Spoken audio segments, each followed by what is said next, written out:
اعوذ باللہ من الشیطان الرجیم بسم اللہ الرحمن الرحیم۔ السلام علیکم پیارے دوستو، آج ہم جس موضوع پر بات کرنے والے ہیں اس میں حضور صلی اللہ علیہ وسلم کی ایک حدیث مبارک بھی شامل ہے، اور اس کا اگر آپ کسی نفسیات دان سے بھی پوچھیں گے تو وہ بھی اس کو بہت اہمیت دے گا۔ اس کا عنوان ہے 10 سال کی عمر کے بچوں کے بستر الگ کر دو۔ حضور فرماتے ہیں کہ جب بیٹا یا بیٹی، لڑکا یا لڑکی، مرد یا عورت 10 سال کے ہو جائیں تو ان کے بستروں کو الگ کر دو۔ ان کے بستروں میں جو رات کے آرام کے بستر ہیں ان کے بیچ میں فاصلہ کر دو۔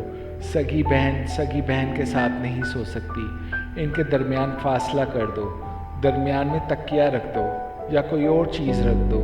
بستروں میں تفریق ڈال دو، اور سگا بھائی سگے بھائی کے ساتھ نہ سوئے۔ یہ شریعت کا حکم ہے۔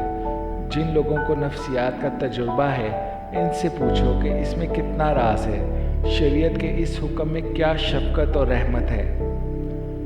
لہٰذا اپنے 10 سال کے بچوں کو بھی اکٹھا مت لیٹنے دو، بیچ میں کوئی چیز حائل رکھ دو۔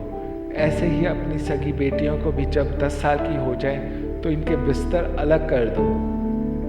تو میں امید کرتا ہوں آپ اس شریعت کے حکم کو مانیں گے اور اپنی زندگی میں سہولت لے کر آئیں گے اور خوشیاں لے کر آئیں گے۔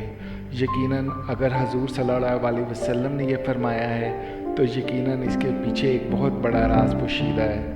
تو ہم ایک مسلمان کے طور پر جو بھی حضور فرماتے ہیں ہم اس کا ان کے لفظوں پر عمل کرتے ہیں بنا سوچے سمجھے۔